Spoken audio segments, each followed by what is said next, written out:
My name is Tim Bishop. I want to talk to you guys very briefly about what I bring to the table as far as project-based learning is concerned, and my willingness to try and find innovative practices, even in the face of traditional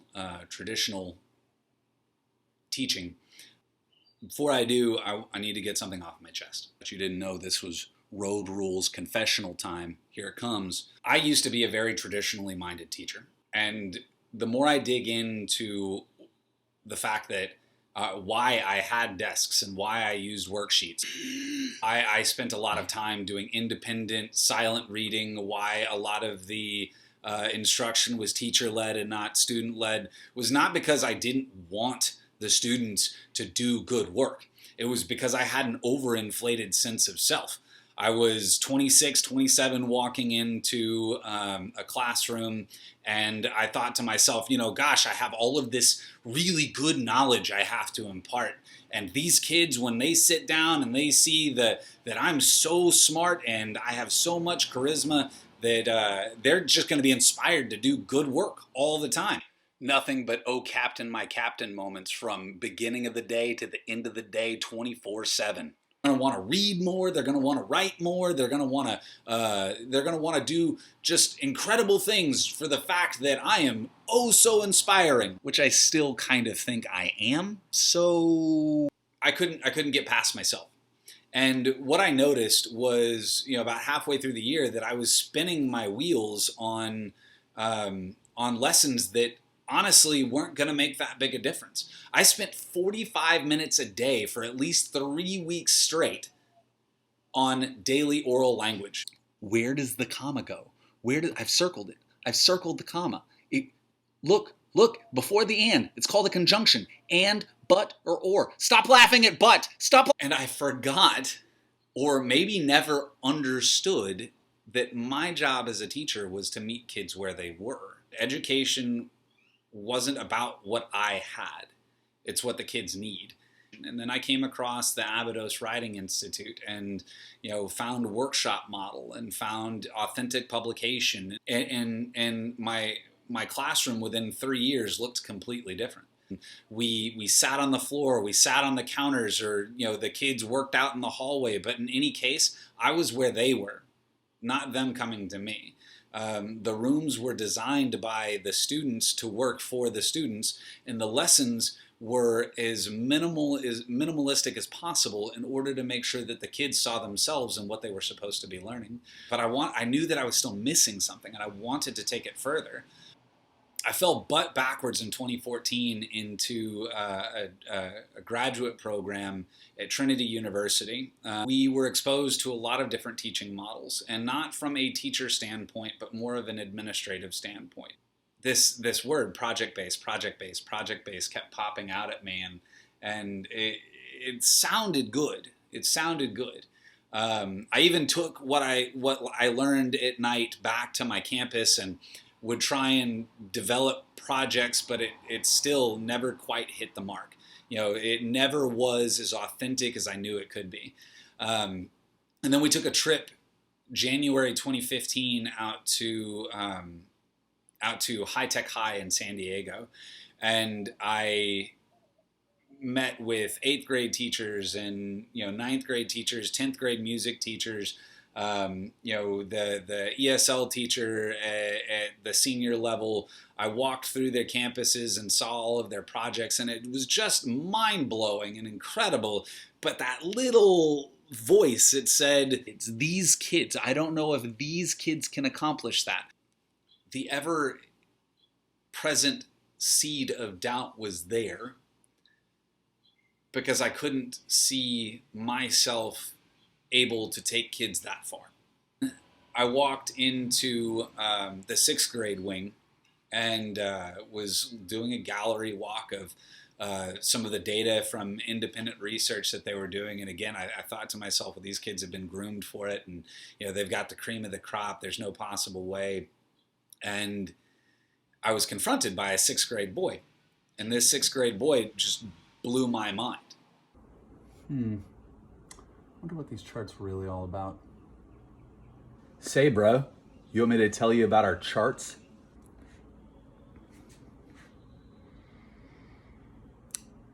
Sure, I guess, if you feel like it.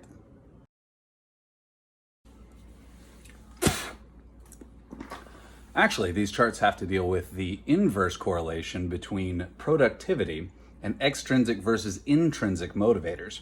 Now, as you can see here in trial 4, so this kid was not super polished. In fact, he looked like every kid that I had in my classroom. You know, the image of these kids was gone, and these kids turned into every kid. It turns out every kid can when you hold every kid to a high expectation and give them problems that they want to find solutions to. I talked to my principal and I said, you know, we have good test scores relatively. We have decent marks in our comparison groups. Why don't we do more? Why don't we do more in the sense that these are the things why don't we do the things that kids want to do? Why don't we do the things that our communities and our parents say we don't do? Because there's this overarching image that public schools only teach to the test.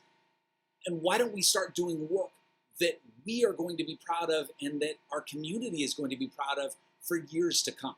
We did a presentation to the faculty, and where I wanted 35 teachers, I got five that were willing to adopt the work. So there were 6 with me included. And I was on fire the day that we were building our vision and our mission. And we called ourselves the Green Lantern Corps of Jordan Intermediate in Schertz, Texas, specialized in having kids do cross-curricular work, finding connections, and building projects that they were excited about.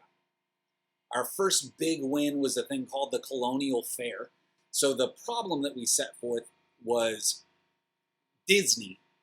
Disney was coming to areas of Texas and they were shopping around and they wanted to have an educational spin to it. So we were going to, as 5th graders, as 10 and 11-year-olds, some 12-year-olds, we were going to make an interactive theme park that featured games, that featured entertainment, that featured food.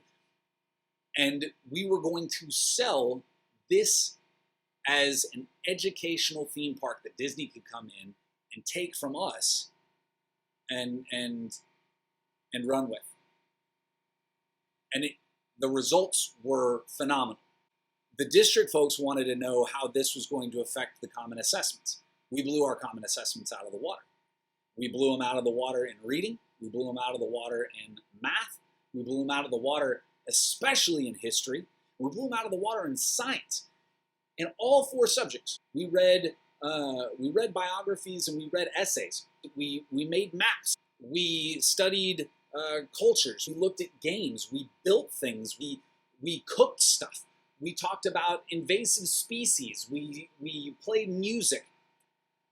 At every point in turn, the kids were completely immersed in this idea that we were making a theme park, and what they ended up doing was taking the lessons that we had from class and applying them. It was huge. We did this over and over and over again. We had kids design products for at-risk populations, market test them, and then even try and sell them to potential investors. We had 10 and 11-year-old kids doing a needs assessment across the campus through interviews of other students, and then tried to design campuses that they would find ideal. We had students develop mobile classrooms that would be able to move into areas that had been hit by devastating natural disasters. The whole time having families come in and judge for themselves whether or not we as teachers had been doing our job to best service the children of our community. We had business professionals come in and judge whether or not we were preparing future employees to come in and help move the local economy forward. We had folks from Texas State University and University of Incarnate Word and UTSA come in and judge for themselves whether or not we had done our best to make kids college and career ready. Those were the alternate data sets that we used to prove whether or not we were successful, apart from common assessments and STAR test. Didn't mean that we didn't use common assessments and STAR tests as metrics for success. We still killed it at that too. We ran into pushback from our campus. We ran into hard times. We had to have serious sit-down meetings to figure out how our schedule would fit within a traditional school's master schedule. We had to support one another when we didn't see how our standards or our subjects naturally connected to one another. Did that mean someone was going to have to venture off on their own? How can we support their venture in ways that still let the students, the community, and the school know that we were all still one cohesive team? How did we celebrate one another when there were successes in individual subjects and not in others? The school did not always like what we put together. What we put together was noisy. What we put together was messy. And what we put together oftentimes felt to them like we were devaluing their work.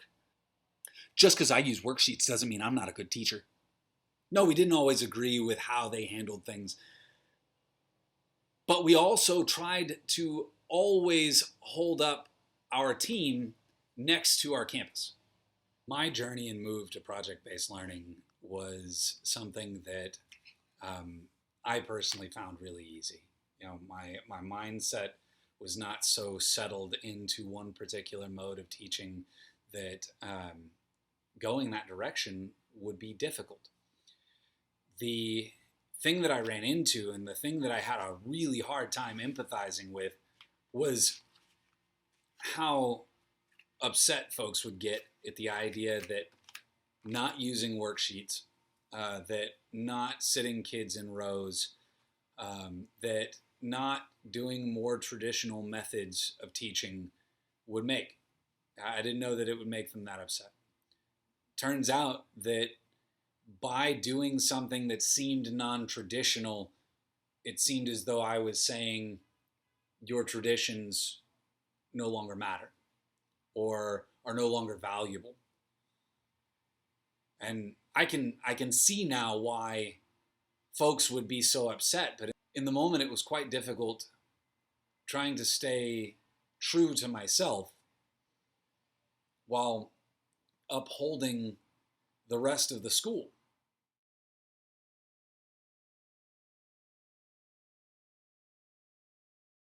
The most valuable project I'm continuing to work on is being a parent. The most successful project I think I've ever had was teaching my daughter, Olivia, to swim.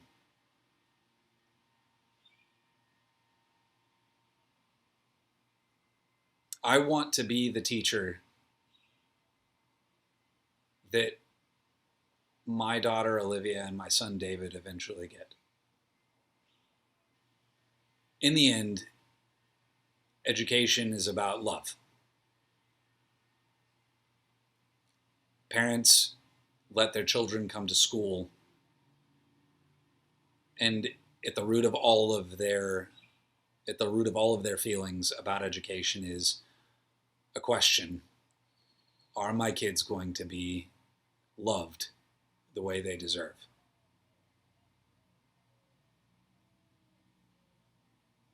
Project-based learning is as close to loving children the way I would want my children loved as I can develop.